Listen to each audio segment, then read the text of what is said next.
Assalamu alaikum. Welcome back to my channel. Dear viewers, today we are going to start literary theory and criticism. First of all, I'm going to introduce the two terms.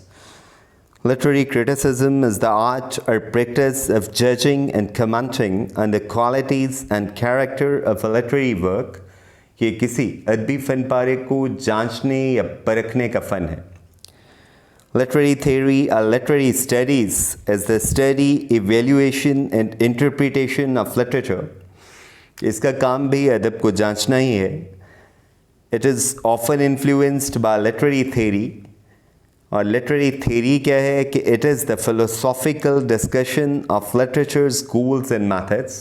तो हम ये भी कह सकते हैं कि criticism क्या है, वो literary theory की application है. अब हम आते हैं पहले क्रिटिक की तरफ, जिसका नाम था प्लेटो और जिसका ताल्लुक ग्रीस से था. प्लेटो का रियल नाम था अरिस्टोकलीस, जिसका मतलब है ब्रॉड शोल्डर्ड, चौड़े शानों वाला. और प्लेटो उसका निक नेम था, जिसका मतलब है बेस्ट ग्लोरी, क्योंकि वो एक शानदार फलसफी था. Plato was the first critic of poetry, कि वो शायरी का पहला नक्काद था. He wrote dramatic dialogues rather than didactic volumes, कि उसने डायलॉग्स लिखे थे जिसमें जो है उसके कैरेक्टर्स, जिनमें एक तो सोक्रेटिस था, इसके अलावा जो है फीड्रस भी बहुत सारे डायलॉग्स में मौजूद है. ये सारे जो कैरेक्टर्स थे वो मुख्तलिफ मौज़ूआत पे बहस करते थे. अब उसकी किताबें डायडेक्टिक नहीं थी, कि उसका मकसद डिस्कशन था, इंस्ट्रक्ट करना नहीं था, कि उसका अंदाज़ खतीबाना नहीं था. In total he wrote 36 dialogues, कि उसने 36 डायलॉग्स लिखे थे. According to Plato's theory of mimesis, ये सबसे इम्पोर्टेंट थेरी थी जो उसने प्रोपाउंड की. मैं आपको इसका जिस्ट बता देता हूँ कि उसके नज़दीक आइडिया जो है वो अल्टीमेट रियलिटी था. मगर आइडिया ज़ाहिर है क्या है, एक एब्स्ट्रैक्ट चीज़ है, एक कॉन्सेप्ट है. उसके ख्याल में ये जो दुनिया थी, मादी दुनिया, ये उसी कॉन्सेप्ट पे, आइडिया पे बेस थी. और उसके नज़दीक जो आर्ट था वो सारा मिमेटिक था, कि वो इसी आइडिया पे बेस दुनिया की नक्काली करने की कोशिश करता है. इसलिए आर्ट उसके नज़दीक जो है वो ट्वाइस रिमूव था रियलिटी से. जाहिर है कि आइडिया के बाद जो है रियल वर्ड, और रियल वर्ड के बाद art.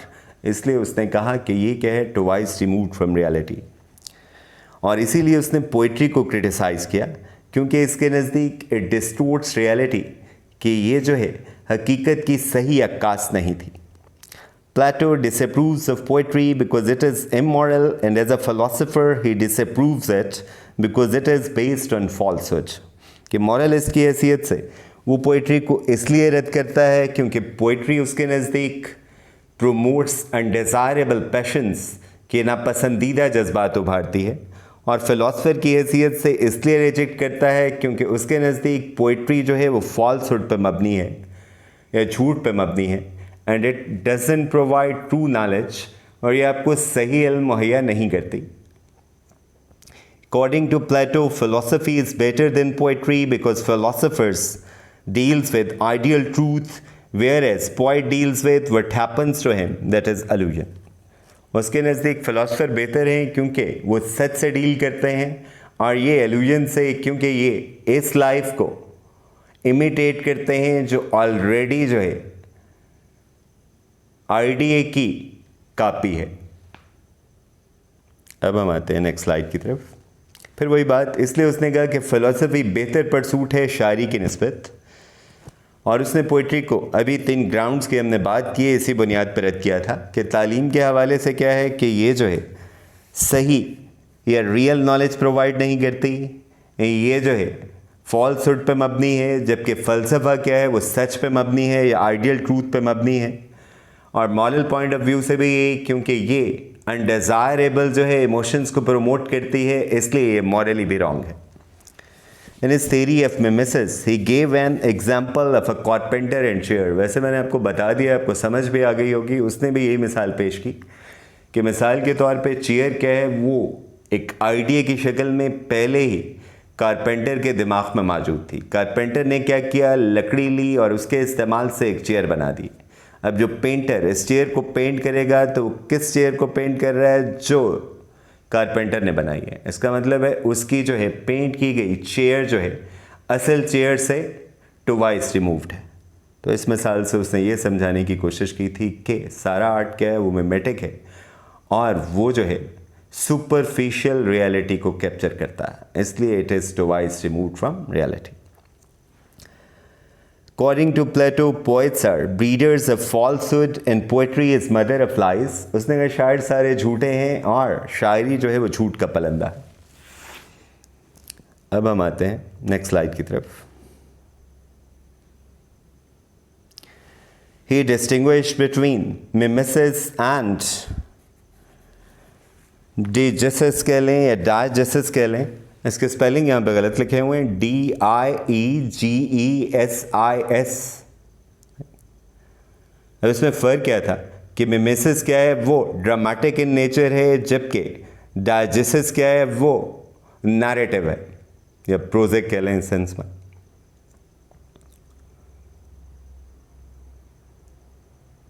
His famous work is The Republic, which had strong influence on Thomas More's Utopia. उसका सबसे मशहूर काम जो है वो रिपब्लिक है कि रिपब्लिक क्या था, ये एक आइडियल स्टेट की प्रेजेंटेशन थी। और थॉमस मूर का भी आपने यूटोपिया पढ़ा था पिछले लेक्चर में, तो उसने भी एक आइडियल स्टेट को ही डिस्क्राइब किया था। तो इसका मतलब है कि शायद उसकी इंस्पिरेशन यही थी कि उसने इसी से मुतासिर होकर लिखा। The issue of privileging speech over writing was taken for discussion in his Phaedrus, कि ये भी उसकी एक किताब है जिसका प्रोटेगोनिस्ट जो है वो सोक्रेटिस है और दूसरा ये फीडरस जो उसके बहुत सारे डायलॉग्स में बतौर इंटरलोकेटर मौजूद है। तो यहाँ पे बात की जाती है कि स्पीच इंपॉर्टेंट है या writing. According to Plato the ideal age of a poet should be less than 50 years. उसके ख्याल में शायर की उम्र जो है वो 50 साल से कम होनी चाहिए कि वो बेस्ट एज है, राइप एज है पोइट्री के लिए। In the Republic Plato has introduce 7 musical modes, कि उसने 7 म्यूज़िकल मोड्स पे जो हैं वो इंट्रोड्यूस कराए। म्यूज़िकल मोड्स क्या हैं कि ये जो थेरी है वेस्टर्न म्यूज़िक की, उसमें मोड क्या है, ये एक टाइप है म्यूज़िकल स्केल की, coupled with a set of characteristic melodic behaviours, कि जिसमें कुछ खास जो है मेलोडी होती है। तो इनके नाम क्या हैं, Ionian, Dorian, Phrygian, Lydian, Mixolydian, Aeolian and बुकियन। तो इनके बारे में मज़ीद जानने की ज़रूरत नहीं है क्योंकि ये ख़ास इंट्रिकेट हैं और कॉम्प्लेक्स हैं। अब हम रिपब्लिक की तरफ आते हैं जो उसका सबसे अहम काम है और जिसके बारे में पूछा जा सकता है आपके पेपर में। The Republic, Latin de la republica, is a Socratic dialogue written by Plato around 380 BC। ये 380 BC में लिखी गई ये सुकरात का डायलॉग है जिसे प्लेटो ने तहरीर किया, कि इसमें जो मरकज़ी किरदार है वो सुकरात है। It concerns with the definition of justice, कि इसमें ये देखा गया है कि जस्टिस सेक्सुअल क्या है, जिसे हम इंसाफ कहते हैं। The order and character of the just city, कि इंसाफ पे मबनी जो है हुकूमत कैसी होगी। एंड द जस्ट मैन, और इंसाफ पसंद आदमी कैसा होगा, कि इन सारी बातों पर डिस्कशन की गई है।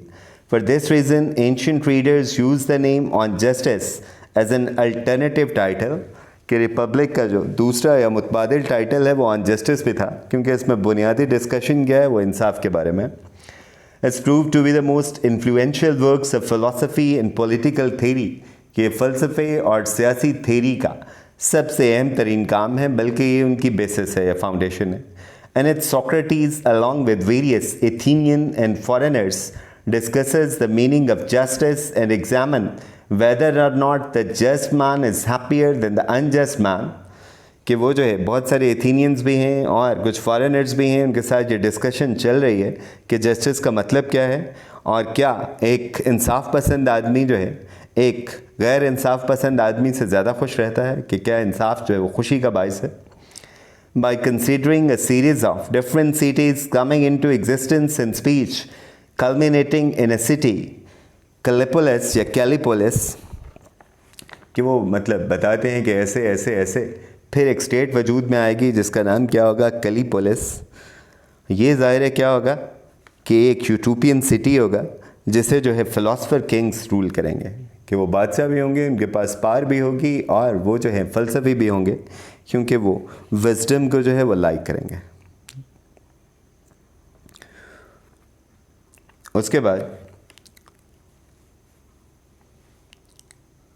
The participants also discuss the theory of forms, कि वो थेरी ऑफ फॉर्म्स की भी बात करते हैं कि थेरी ऑफ फॉर्म्स क्या है, कि थेरी ऑफ फॉर्म्स क्या है। It is a philosophical theory, concept और वर्ड व्यू, और इसमें कहा जाता है कि physical world is not as real,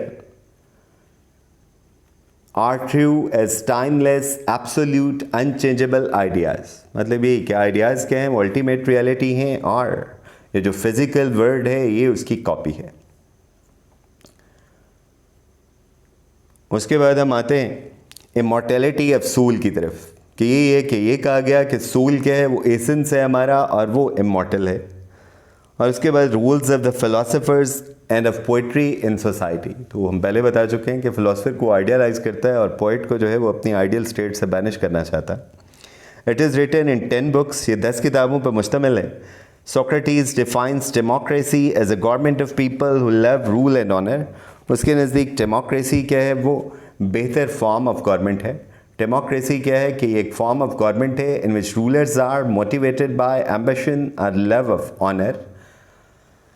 और उसके बाद the Republic was well distinguished along with Parmenides, Phaedrus and थियाइटिटिस।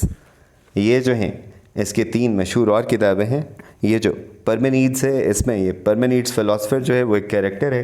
फीडरस जो है इसका जिक्र हम पहले कर चुके हैं, और थियाइटिटिस इसमें जो है नॉलेज की नेचर के बारे में बहस की गई। In this work Plato recommended only 2 musical modes, कि वो जो 7 हमने पढ़े हैं उसमें से वो 2 को रिकमेंड करता। एक को कहा जाता है लीडियन और एक को Ionian. Thanks for patiently listening to me. Let's call it a day. See you tomorrow with the next lecture. Till then, Allah Hafiz. And one thing more, dear viewers, please don't forget to subscribe my YouTube channel to get many more videos in the days to come. Stay happy, stay blessed.